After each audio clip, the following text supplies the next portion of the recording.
Hello everyone, I'm Ankur Garg.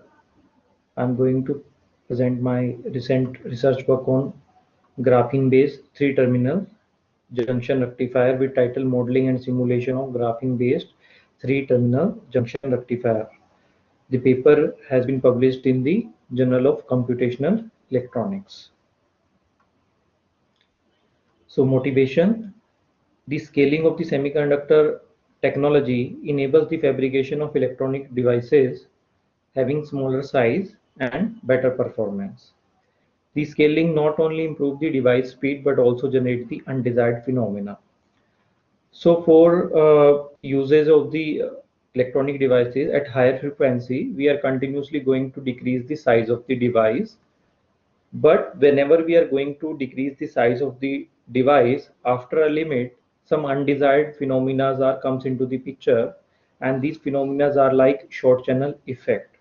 So researchers are continuously trying to produce new type of novel devices. Some of the novel devices has been mentioned here, like cell switching diode, three-terminal ballistic junction, four-terminal ballistic rectifier, and ballistic deflection transistor. Cell switching diode is the counterpart of the conventionally used p-n junction diode, and the cell switching diode having the capability to work up to terahertz regime.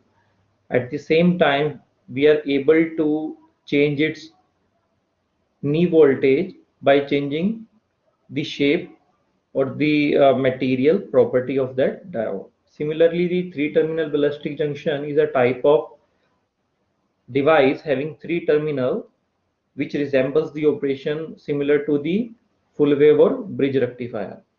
Four-terminal ballistic rectifier having the four terminal also resembles the same operation as that of the conventionally used bridge rectifier or full wave rectifier.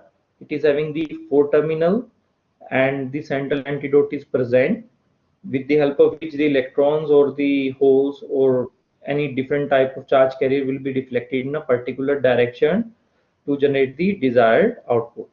The ballistic deflection transistor is the modification of FTPR. So with the addition of two more terminal with FTPR, we are able to produce a new device, that is BDT, with the help of which we are able to generate different types of gates. So three-terminal junction. So our work is basically focused on the three-terminal junction. In previous slide, we also called it as a uh, three-terminal ballistic junction. So it is a planar device, can be designed using two-deck heterostructure and or novel materials, fabricated using e-beam lithography and or wet or dry etching process. It produced a rectified output similar to the bridge rectifier. So the figure shows the same image of the three-terminal junction rectifier. This is the right terminal of the device, this is left terminal of the device, and this is the central terminal. The left and the right terminal are used as a input terminal, and central terminal is used to measure the output. Whenever we are going to apply the potential between the left and the right terminal, we are getting the rectified output at the central terminal. So potential applications of TTJ are RFID, medical, security, imaging, energy harvesting. So our work is basically focused on the graphene based three terminal junction. So first of all, we have designed the device with the help of Silvaco TCAD software in 3D. So you can see here, this is the left terminal of the device, this is the right terminal of the device, this is the central terminal of the device. And the red portion, which is the graphene, this is the active portion of the device. Whenever we are going to apply the voltage between left and right terminal, we are getting the rectified output at the central terminal. So the graphene is going to be situated over silicon dioxide substrate, and here we are having the backgate voltage. So whenever we are going to use the backgate voltage, we can have the effect of electrons as well as holes. So in this figure, we are going to plot the transfer characteristic of the TTJ which is simulated for the different value of backgate voltages. So on the left side of the origin, the Hall effects will be dominant, and on the right side of the origin, the electrons effect will be dominant. So whenever the backgate voltage is like 2, 4, 6, 8 volt, the electron effect will be dominant, and we are getting the mirror image on the left side for the -2, -4, -6 and -8 volt backgate voltage. Next is the three-dimensional simulation of graphene-based TTJ, where we are going to plot the different characteristic between the central terminal voltage and backgate voltage. So we have plotted the same for different W, means width, like 300 nanometer, 100 nanometer and 50 nanometer, and the characteristic has been plotted for 300K as well as for 77K. So we are getting the mirror image over the horizon for the electron as well as for the holes. Whenever we are going to decrease the width from 300 to 50, we are getting the better response, because whenever we are going to decrease the size of the device, the electron or holes will, charge carrier will work as a ballistic charge carriers, and they are going to move like a bullet from one region to the other. So less kind of scattering will be happen. Similarly, whenever we are going to decrease the temperature, the mean free path of the charge carrier will increase, and we are getting better response in terms of central voltage, both for the electrons and for the holes, whenever we are going from 300 to 77K. So here we are going to plot the push-pull and push-fixed voltage with the central terminal voltage. So the figure A is the push fixed voltage VL and the BC graph. Similarly, the figure B is going to be plotted between the V input, which is the push pull voltage applied between the input terminal of the device and the central terminal. So the characteristics has been plotted for different value of VBJ, like 2 volt, 4 volt, 6 volt, and -2 volt, -4 volt, and -6 volt. For the positive VBG, the electron effects will be dominant. For the negative VBG, the holes effect will be dominant. So we are getting the rectified characteristic both for the push fixed and the push pull voltage. Whenever we are going to apply like VL at the left terminal, keeping the right terminal as a ground, this is called the push fixed configuration. And whenever we are going to apply the voltage like V input is equal to VL is equal to minus VR, this is called the push pull voltage. So the mirror image is going to has been plotted. We are getting the mirror image both for the positive VBG and negative VBG. So by just changing the value of VBG, we are able to use the TTJ, graphene based TTJ, as an inverter. So next, the AC response has been plotted between the input and the output. So AC input has been given between the VL and VR. So this black line basically the AC signal at VL, and the red line is the AC signal at the VR. So this is the push-pull configuration, like V input is equal to VL is equal to minus of VR. So we are getting the VC, which is the rectified characteristic, resemble the same operation as that of the full wave or the bridge rectifier. So this characteristic has been plotted for the 1 kilohertz at 300K. For VBG is equal to -2 volt. If we have applied the VBG is equal to +2 volt, we are just getting the mirror image of the same for the negative value of the VC. So next characteristic is going to be plotted for the responsivity and noise equivalent power with different value of the VBG at 1 kilohertz and room temperature. So responsivity and noise equivalent power are the important parameter to check the performance of the any nanoelectronic devices. So as we are going to change the value of the VBG, we are getting the different value of the responsivity both for the positive VBG as well as the negative VBG. Similar to the same, we are getting the different value of the noise equivalent power, both for the value of the positive backgate voltages and negative backgate voltages. So both characteristic has been plotted for the 1 kilohertz and room temperature.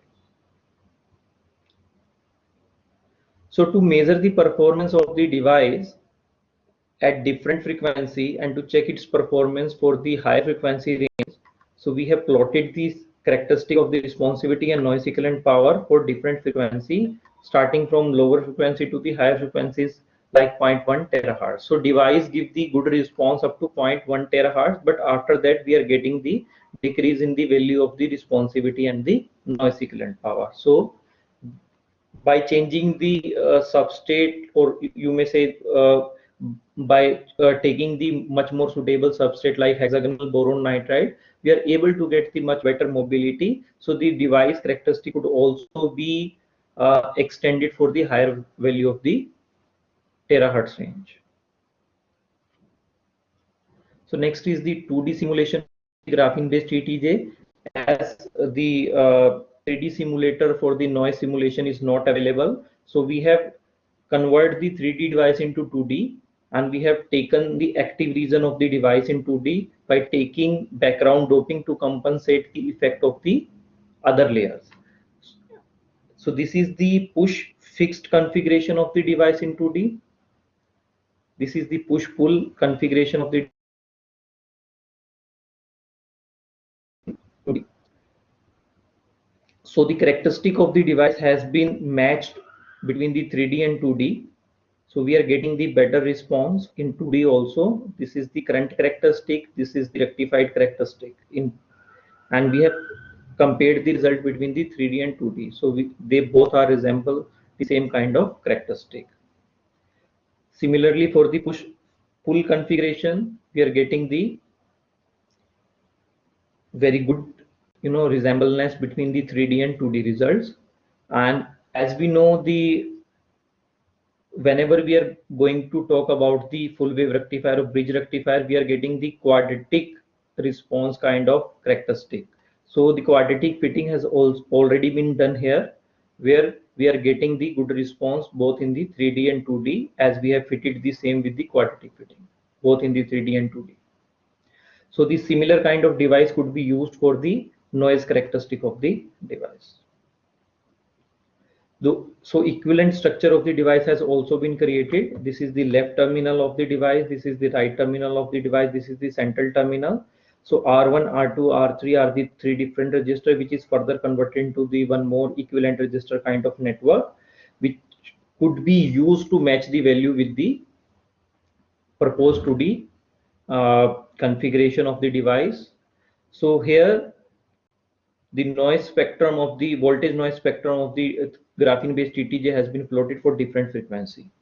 So when so here we have changed the value of VL like 0 volt to 0.5 volt. So for 0 volt VL, we are getting the thermal noise kind of characteristic, but whenever we are going to change the value of VL, we are getting the thermal we are getting the flicker noise at the lower frequency, which will merge with the thermal noise at the higher frequency. So whenever we are going to change the value of VL other than 0 volt, we are getting the flicker noise at the lower frequency. The flicker noise at the lower frequency sometimes also called the 1/f noise. So the noise characteristic has also been checked for the different parameter by changing the different parameter. Like here we have changed the alpha h, which is the Hooge constant, started from 2 into 10 raised to power minus 2 to 2 into 10 raised to power minus 4. So whenever we are going to change the value of Hooge constant, we are getting change in the flicker noise. Similarly, for the different value of mobility, we have checked that variation in the characteristic. So there is no variation in the flicker noise, but there is a change in the values of the thermal noise. So whenever we are going to change the mobility, we are getting the change in the thermal noise of the device. So similarly, we have changed the value of the N. N is basically the charge carriers. So whenever we are going to change the charge carrier, we are getting the change in the flicker noise as well as the thermal noise. Next, we have changed the N as well as alpha H both in the same proportion. So the flicker noise effect will be compensated and there is a change in the thermal noise of the device. So in the last, we have concluded, I'm going to conclude the same. So this work focuses on the demonstrating the nonlinear rectified response of the novel nano rectifier. Graphene based TTJ shows the responsivity and noise equivalent power as 594.56 millivolt per milliwatt and 19.4 picowatt per under the root hertz. So the 2D view of the simulation has been utilized with push fixed and push pull input configuration, and results are compared with complete 3D geometry. Noise simulation suggests the device exhibit the low frequency noise, and noise was due to the number of the charge carrier available in the channel. Device speed can be enhanced producing a graphene on a suitable substrate like hexagonal boron nitride. So nano rectifier can be used as a voltage inverter and frequency doubler at a terahertz frequency and room temperature. So thank you. So if you want to cite the article, the citing information is given here. Thank you very much, all of you.